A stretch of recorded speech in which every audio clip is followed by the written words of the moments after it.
किसको कुंभकर्ण बोलेंगे, जिसे आज हमने हम अभी जानेंगे। अष्ट शक्तियों के बारे में वैसे अभी तक हम सबको यही आज हम पता है। सुनेंगे कुंभकर्ण के बारे में। असली कुंभकर्ण क्या है? असली कुंभकर्ण कौन है? किसको कुंभकर्ण बोलेंगे, आज हम वो जानेंगे।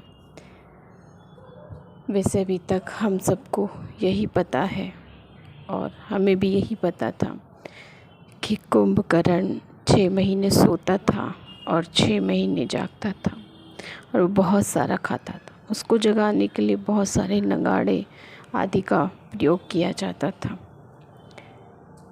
तो मेरे प्यारे और भाई बहनों, आप सोचो ज़रा, क्या ऐसा कोई व्यक्ति हो सकता है जो 6 महीना सोएगा और 6 महीना जगेगा? आप खुद ही सोचिए। आप सारी रात और सारा दिन 24 घंटे नहीं सो पाते। अच्छा चलो, लेटे भी रहेंगे तो मुँह से कितनी गंदी स्मेल आएगी खुद में ही। तो कोई भी इंसान इतना नहीं सो सकता जितना वो दिखाया गया है। तो वो जो आधा आधा दिखा रखा है वो किसका प्रतीक है? क्योंकि जितने भी हिंदुओं में फेस्टिवल हैं, जितने भी हिंदुओं के अंदर त्यौहार मनाए जाते हैं, तो इनके पीछे आध्यात्मिक रहस्य है। तो कुंभकर्ण का 6 महीने सोने और जागने का आध्यात्मिक रहस्य, जैसे हम युगों के बारे में सुनते हैं, सतयुग, त्रेता, द्वापर, कलयुग। तो जब सतयुग और त्रेता होता है तो मनुष्य की जो वृत्ति होती है वो जागती हुई होती है, अर्थात उसके अंदर ज्ञान होता है, नॉलेज होती है, प्रेम, भावनाएं, सुख, शांति सब कुछ जीवन में भरपूर होता है और वो दूसरों को भी देते हैं। तो इसको कहेंगे जागती वृत्ति, जागती स्मृति, अर्थात या यूँ कहें कि इंसान के अंदर समझ होती है और जहाँ समझ होती है उसको उजाला कहते हैं, और जहाँ समझ के आधार से कोई कार्य नहीं होता तो वहाँ कहते हैं बेसमझ, अर्थात अंधकार। और द्वापर और कलयुग है सोने वाली स्मृति, अर्थात अज्ञानता के बस होकर के जब ज्ञान नहीं होता है, ज्ञानहीन हो जाते हैं, तेरा मेरा हीन भावनाएं, नफ़रत सब बढ़ जाती है। तो द्वापर और कलयुग इंसान की जो वृत्ति है वो सो जाती है, इंसान का जो विवेक है वो सो जाता है, अर्थात काम नहीं करता।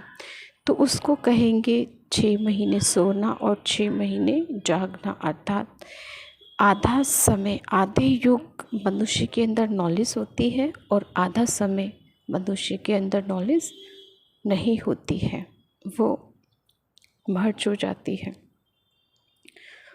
तो ऐसा नहीं होता कि कोई इंसान इतना समय सोता है, ऐसा नहीं है, आप खुद ही सोचिएगा।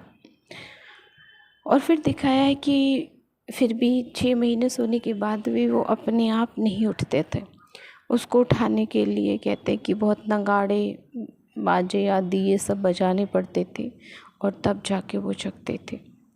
क्या रियल में कोई व्यक्ति इतना बेहोश होके सो सकता है कि उसके सिर के ऊपर हम ढोल नगाड़े बजा रहे हैं और तब जाके वो जगे? नहीं। कितनी बार ऐसा हम समाज में देखते हैं, किसी व्यक्ति को हम कितना भी अच्छी बातें सुनाने की कोशिश करें, कितने भी मनुष्य उसको अलग अलग चीज़ें बताने की कोशिश करें, उसी के समझ के लिए, उसी के भलाई के लिए, उसी के भविष्य के लिए, लेकिन उसको वो चीज़ें समझ में नहीं आती हैं जल्दी से। तो इसको क्या कहेंगे हम? सोने वाली। लेकिन फिर भी उसको कुछ चीज़ें समझ नहीं आती हैं तो इसको कहेंगे कि इंसान सो रहा है, जिसको कहते हैं कि इसकी मोटी बुद्धि, इसे समझ नहीं आएगा। अभी ये सोया पड़ा है और जब तक जागेगा, जब तक इसे समझ आएगी तो देर हो चुकी होगी। तो बहुत सारी कहावतें ये सब बनी हुई हैं और एक तरफ दिखाया हुआ है सृष्टि, धरती माता को देख रहे हैं कैसे ऑक्सीजन के द्वारा श्वास ले रही है। एक तरफ शास्त्र आदि जो भी हमारे बने हुए हैं उन सब में कुछ चीज़ें लिखी गई हैं कि कलयुग अभी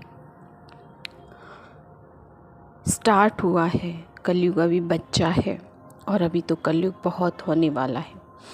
तो आप बताइए, जब भी ये शास्त्र बनी थी, जिन्होंने भी इन सभी शास्त्रों को बनाया, जब वो बातें लिखी गई थी शास्त्रों के अंदर, तो वो समय क्या था कौन सी सन थी, कौन सी डेट थी, किसी को भी नहीं पता। तो इसका मतलब हमें नहीं पता ना किसने लिखे हैं और कब लिखे गए थे, सिर्फ हमारे सामने आए और हम पढ़कर उनको एक्सेप्ट करने लगे और तभी से हमने ये बोलना शुरू किया कि अभी तो कलयुग के बहुत समय पड़े हैं।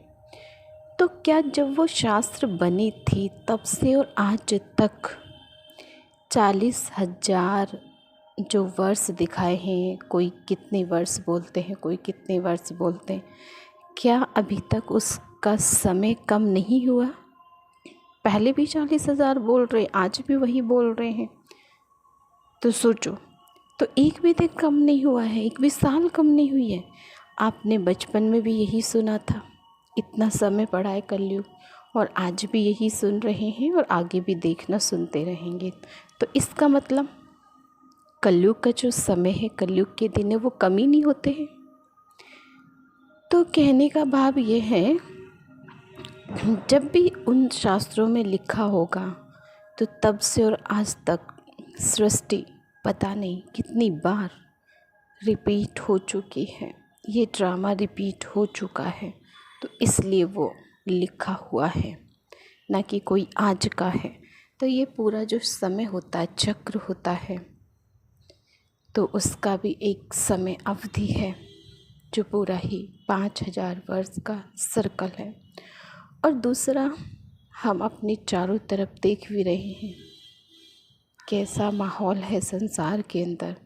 और आज तो हम ये कह भी नहीं सकते कि अभी 40,000 तो छोड़िए कि 4,000 या 4 साल भी ये संसार चलेगा क्योंकि दुनिया के जो हालात होते जा रहे हैं, एक एक सेकंड में हालात बहुत ही नाजुक होते जा रहे हैं।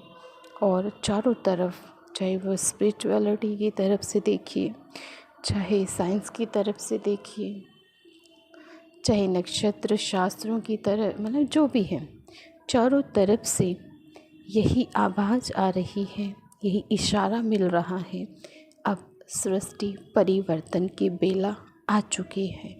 अर्थात अब जो भी कुंभकर्ण आत्माएं अज्ञानता के बस सोई हुई हैं, उनको जगाने का समय, अर्थात समय परिवर्तन की बेला, एक सुबह बहुत सुंदर आने वाली है।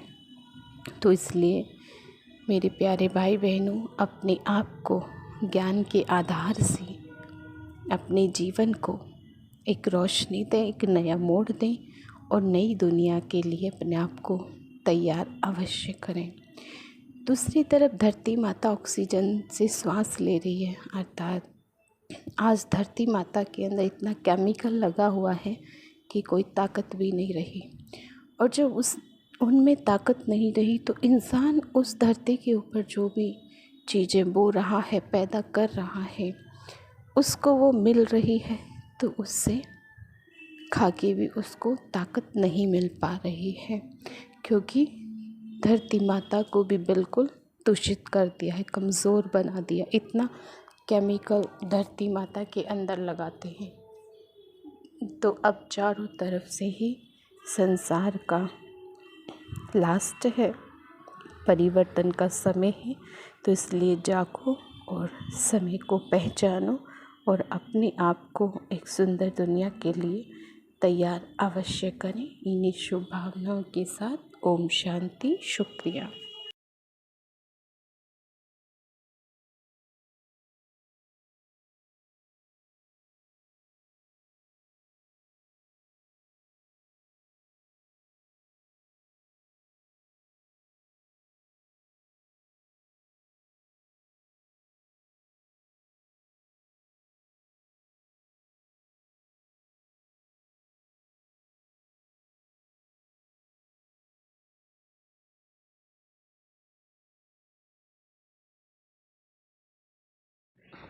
ओम शांति।